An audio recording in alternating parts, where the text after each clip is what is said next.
नमस्ते, मैं अविनाश हूं और आप अनकट देख रहे हैं। साल 2015 में एक फिल्म आई थी, नाम था तनु वेड्स मनु रिटर्न। इस फिल्म में कंगना रनौत का एक डायलॉग है। फिल्म में कंगना आर माधवन से कहती हैं कि अवस्थी जी, आपने तो कहा था कि बिल्कुल मेरी तरह लगती है, रिबॉक नहीं तो रिबूक ही सही। आप सोच रहे होंगे कि इसका जिक्र क्यों, तो अपनी स्क्रीन पर दिख रहा है ट्वीट्स देखिए। बीजेपी के आईटी सेल के हेड का ट्वीट है, कई बड़े बड़े बीजेपी नेताओं के ट्वीट हैं, केंद्रीय मंत्रियों के हैं, और भी कई लोग हैं जो एक अंग्रेजी अखबार में छपे आर्टिकल का हवाला देकर प्रधानमंत्री मोदी की तारीफ के पुल बांधे जा रहे हैं। अंग्रेजी अखबार का नाम है द डेली गार्जियन, लेकिन ये असली वाला गार्जियन नहीं है, अंतर वही रिबॉक और रिबूक वाला है। कैसे, आज इसी पर बात करते हैं। कोरोना से पहले तक भारत में बीजेपी नेता और समर्थक इस बात की बात करते नहीं थकते थे कि प्रधानमंत्री मोदी का विदेश में डंका बज रहा है। विदेशी मीडिया भी तब पीएम मोदी को खासी तवज्जो देता था और तारीफ में आर्टिकल लिखा करता था।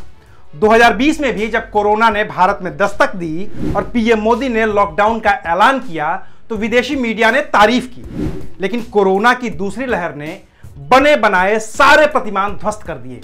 विदेशी मीडिया ने भी इसको लपक लिया। वॉशिंगटन पोस्ट से लेकर टाइम मैगजीन तक, द गार्जियन से लेकर अटलांटिक मैगजीन तक और फाइनेंशियल टाइम्स से लेकर the stress times, the Australian जैसे बड़े बड़े अखबारों और लैंसेट जैसे प्रतिष्ठित मेडिकल जर्नल ने पीएम मोदी की खूब खिंचाई की, खूब आलोचना की, दूसरी लहर के लिए जिम्मेदार ठहरा दिया। विदेशी मीडिया पर भारत कोई प्रतिबंध लगा नहीं सकता, तो फिर उतारी गई एम्बेसडर्स की फौज, ताकि वो अपने अपने यहां की मीडिया को भारत से जुड़ी और खास तौर से प्रधानमंत्री मोदी से जुड़ी नकारात्मक खबरों को कम से कम कर सके। लेकिन यह तरीका काम नहीं आया। फिर दूसरा रास्ता अख्तियार किया गया। 11 मई की दोपहर होते होते बीजेपी के तमाम बड़े बड़े दिग्गज नेता एक अंग्रेजी अखबार की खबर को ट्वीट करने लगे। केंद्रीय मंत्रियों में अनुराग ठाकुर, किरण रिजिजू, डॉक्टर जितेंद्र और प्रहलाद जोशी जैसे नेताओं का नाम था। बीजेपी आईटी सेल के मुखिया अमित मालवीय ने भी इसे अपने ट्विटर पर शेयर किया था, बाकायदा उसका लिंक शेयर किया था और लिखा था बहुत कुछ पूर्व मुख्यमंत्रियों जैसा कि रघुवर दास ने भी इसको ट्वीट किया। खबर का मजमून यह था कि पीएम मोदी बहुत काम कर रहे हैं, विपक्ष के बिछाए जाल में न फंसे। खबर छपी थी अखबार द डेली गार्जियन में। अब गार्जियन का नाम सुनते ही बीजेपी के बड़े बड़े नेताओं की बाँछें खिल गईं कि ये तो ब्रिटेन का सबसे बड़ा अखबार है जो प्रधानमंत्री मोदी की तारीफ कर रहा है।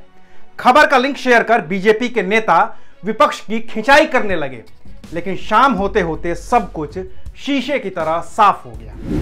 खुद द गार्जियन अखबार ने ट्वीट कर कहा कि उसकी कोई दूसरी ब्रांच नहीं है और द डेली गार्जियन उसके पैरोडी अकाउंट जैसा है। यह ट्वीट असली गार्जियन ने किया था। अब इस अखबार की जब खोजबीन की गई और पूरा आर्टिकल देखा गया तो पता चला कि यह कोई खबर नहीं है बल्कि एक ओपिनियन है, यानी कि विचार है। इस ओपिनियन को लिखा है सुदेश वर्मा ने। अखबार ने खुद ही आखिरी लाइन में लिखा है कि सुदेश वर्मा बीजेपी के मीडिया रिलेशन डिपार्टमेंट के कन्वीनर हैं और टीवी डिबेट में पार्टी प्रवक्ता के तौर पर शामिल होते रहते हैं। उन्होंने Narendra Modi the game changer नाम की एक किताब भी लिखी है। लेख में व्यक्त विचार उनके व्यक्तिगत विचार हैं। मतलब साफ है कि प्रधानमंत्री मोदी की तारीफ में जो विचार लिखा गया था उसे किसी पत्रकार ने नहीं बल्कि बीजेपी के एक प्रवक्ता ने लिखा था।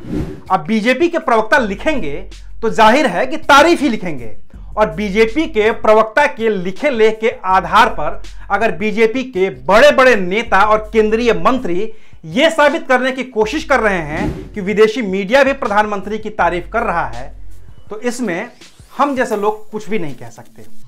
बाकी रही इस अखबार की बात, तो इसके बारे में कुछ ज्यादा जानकारी हासिल नहीं हो पा रही है। हालांकि ट्विटर पर अलग अलग दावे किए जा रहे हैं। हाँ, अखबार की खबरों को देखकर यह साफ है कि अखबार भारतीय है, विदेशी नहीं। अखबार का ट्विटर हैंडल और फेसबुक पेज अप्रैल 2020 में बना है। यह भी खुद वेबसाइट पर और फेसबुक और ट्विटर के जो लिंक हैं वहीं पर साफ साफ दिख रहा है। इसका यूट्यूब चैनल भी है जिस पर कोई वीडियो नहीं डला है। अप्रैल 2020 से पहले की कोई खबर भी इस वेबसाइट पर नहीं दिख रही है। जाहिर है कि अप्रैल 2020 से पहले इस वेबसाइट का, इस अखबार का कोई अस्तित्व ही नहीं था। अब जुम्मा जुम्मा 1 साल पुरानी वेबसाइट में छपे बीजेपी के एक प्रवक्ता के लेख के आधार पर यह कहा जाए कि विदेशी मीडिया भी पीएम मोदी की तारीफ कर रहा है तो बात कुछ हजम नहीं हो रही है। बाकी जाते जाते आपको बता देते हैं कि असली वाले गार्जियन ने क्या लिखा था प्रधानमंत्री नरेंद्र मोदी के लिए। ब्रिटिश अखबार गार्जियन ने अपने एक पुराने आर्टिकल में लिखा था कि पीएम मोदी के ओवर कॉन्फिडेंस की वजह से भारत में कोरोना की दूसरी लहर रिकॉर्ड स्तर पर पहुंच चुकी है। इसलिए बेहतर है कि सरकार और उसके मंत्री फिलहाल अपनी इमेज को चमकाने की बजाय कोरोना से लोगों की जान बचाने पर ध्यान दें। अगर देश कोरोना से बच जाएगा तो सत्ताधीशों को तारीफ भी मिलेगी ही, और अगर सत्ताधीश ऐसा करने में नाकाम हो जाते हैं तो फिर हर कोशिश के बाद भी उन्हें अपनी इमेज बनाने में नाकों चने चबाने पड़ेंगे। शुक्रिया, आप देख रहे थे अनकट।